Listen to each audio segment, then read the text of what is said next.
At gusto ko pong ipaalam sa ating mga kasama, kung politika lang, handa po ako mag-resign. Handa po kaming magpakamatay para dito. Sana po wag pong gamitin ito para siraan ako. Dahil sinasabi ko po, mahal na tagapangulo, kung gusto niyo ako mag-resign, ngayon na kung gusto ninyo. Wag niyo akong siraan. So, Majority Leader, you have the floor. I think Senator Rowan Padilla wants the floor. Yes, sir. Yes, Senator Padilla, you're recognized. Maraming salamat po, Ginoong Pangulo. Nais ko lamang pong kunin ang pagkakataon nito bilang parlamentaryong pagsisiyasat po. Sana ganap po di ito sapagkat, Ginoong Pangulo, ako po'y naguguluhan. Sapagkat dito pong nakaraang Huwebes, meron pong naglabas na isang journalist ito, isang istasyon, na sinasabi na ako daw po ay nagngat-ngat dito sa loob ng Senado. Ito po ay ano po yung middle finger po. Habang tayo daw po ay nagsasagawa ng lupang hinirang, nagpa-flag ceremony, ako daw po ay nagngat-ngat. At ito po ay naging malaking issue. Ako po ay nagtataka, Ginoong Tagapangulo, sapagkat noong pong dati na binigyan ako ng issue na isang chismis, naglabas po kaagad ng ating Sergeant of Arms ng report at binigay niya po kaagad sa media.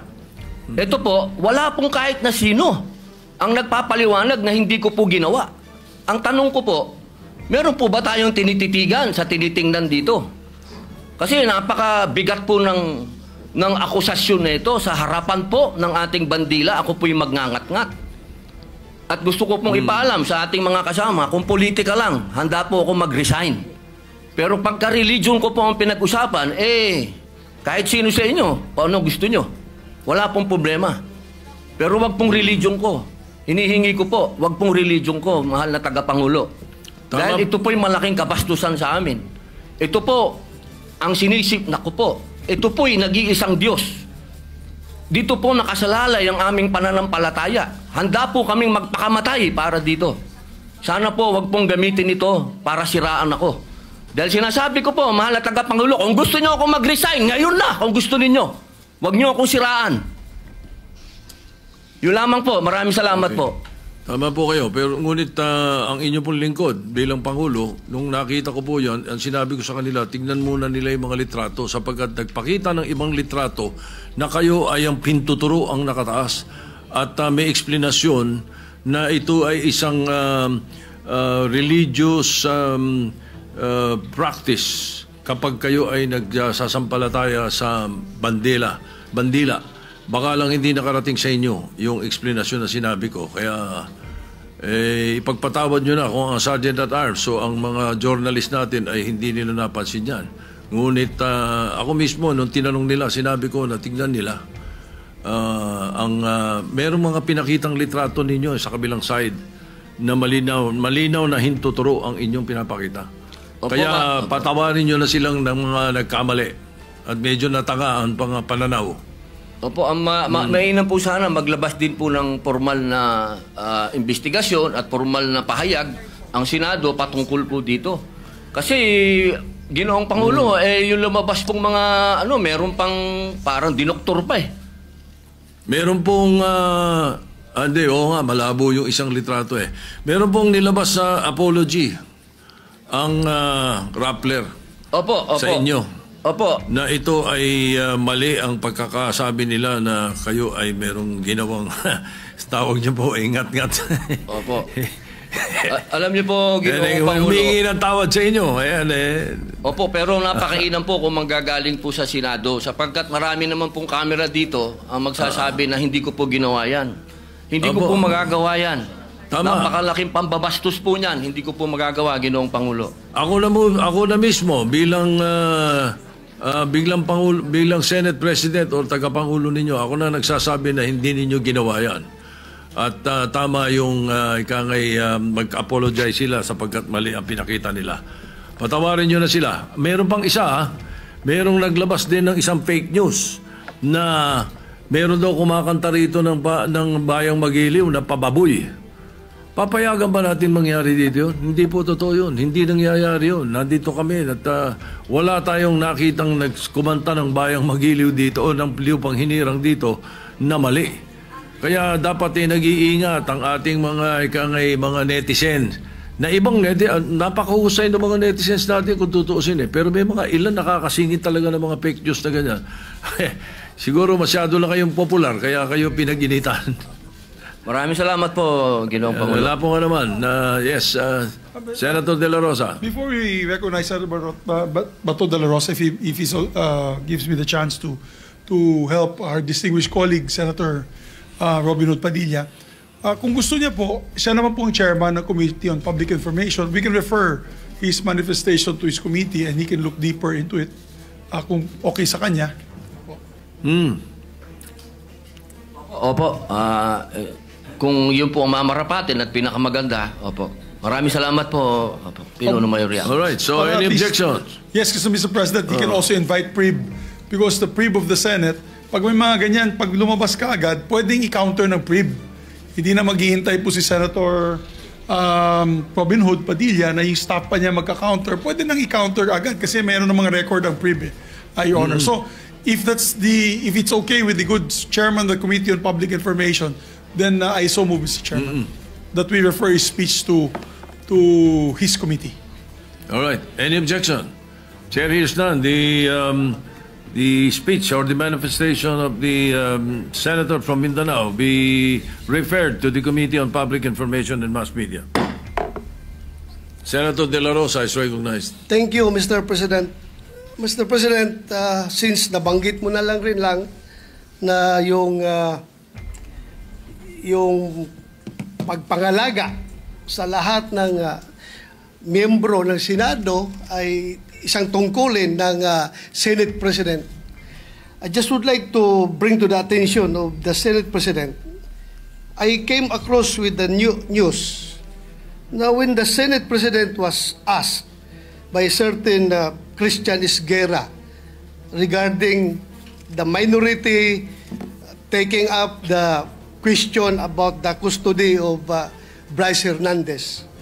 Ito po ang sagot ng ating Senate President, which I find it very, very, very sad because being the Senate President, we hope that you are going to take care of not only the majority, because you're not the majority leader, you're the Senate President, and we hope that the majority and the minority will be taken care of by the leadership of the Senate. And if I quote your answer, Mr. President, gimmick yan ng minority. Hindi ba nila naiisip na baka si Martin Romualdez ang tuta ko? Makabintang sila porque pinagbigyan ko yung TRICOM, tuta na ako. May ginawa ba akong illegal? Yung request ng House of Representatives, illegal? Hindi. Ang gusto ninyo, awayin ko yung House of Representatives on day one. Mamatay sila sa sama ng loob. So, malungkot lang ko ito, dalawang punto, Mr. President. Unang-una, yung mamatay sila sa sama ng loob. Kami, Mr. President, hindi mo po kami mapatay sa sama ng loob dahil hindi na po masama ang loob namin dahil tanggap na namin na kami ang minority. Ang kinasama lang ng loob namin is bakit kailangan pang patayin kami sa sama ng loob? Hindi na po masama ang loob namin. Tanggap na namin na kami minority. At pangalawang punto, Mr. President, gimmick lang ng minority yan. Ang Senado po, hindi po ito noon-time TV show na puro gimmick ang ating titikap dito. Kami po ay nag-raise dito ng legitimate issues which requires legitimate attention. So, Mr. President, ako po ay nalulungkot, which brings me to my parliamentary inquiry, Mr. President, na yung si Bryce Hernandez, yung kanyang custodiya was transferred, physical custody, I'm talking about physical custody, was transferred from the Pasay City Police Station to the Senate Sergeant at Arms room. Through yung from correction, from Camp Crame to Pasay, it was done through plenary action.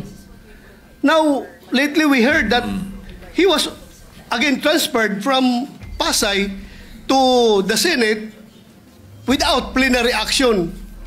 This is my parliamentary inquiry. Kung is a parliamentary action can be subverted by an action which is not a parliamentary action? Yun lang tanong ko. Matter of procedure lang, Mr. President.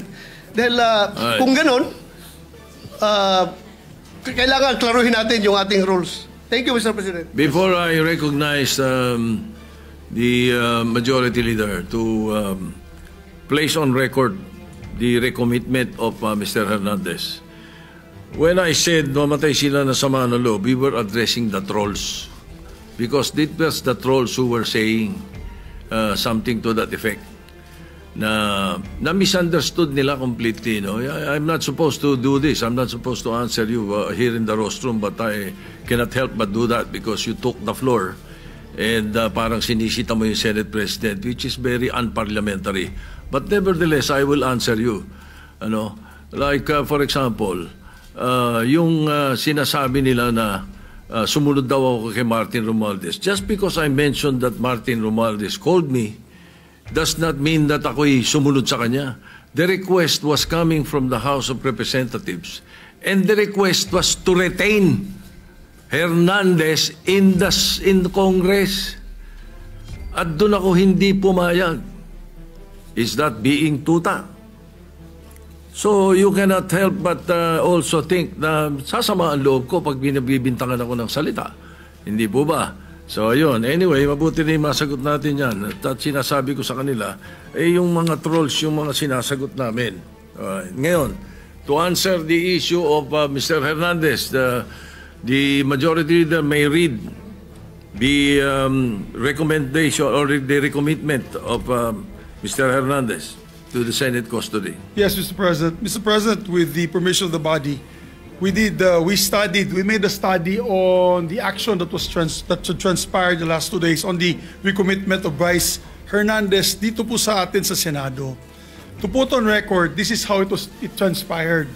Last week, it was requested by, of course, the House of Representatives that we detain him in the House of Representatives. Hindi po kayo pumayag.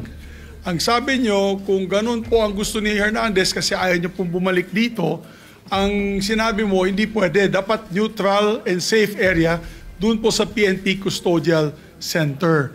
So nagkaroon po tayo ng debate dito dahil it was our distinguished colleague, Senator Marcoleta, who raised the issue that why was he put in the PNP Custodial area and not to the Senate Detention Facility, which was seconded by many of the members of the minority.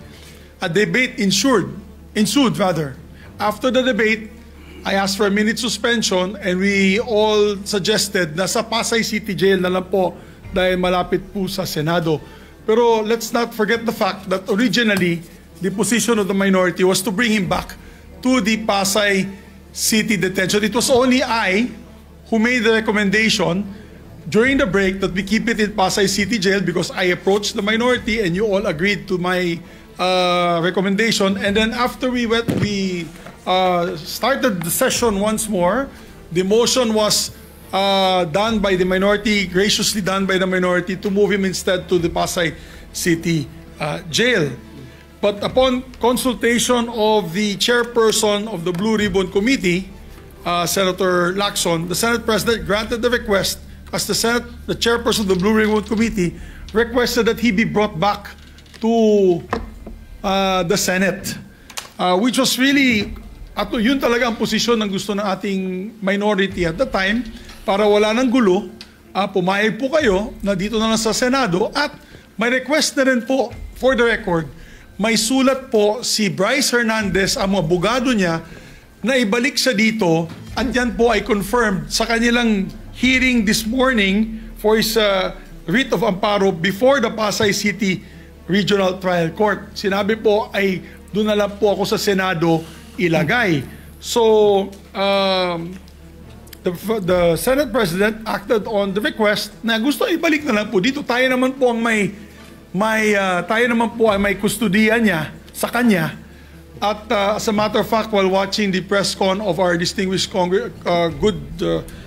colleague Senator Marcoleta, nung tinanong sa kanya And sinagot po ni Senator Marcoleta ay tama naman po yan. Dapat talaga dito siya sa Senado. Kasi tayo po ang may kustudiya.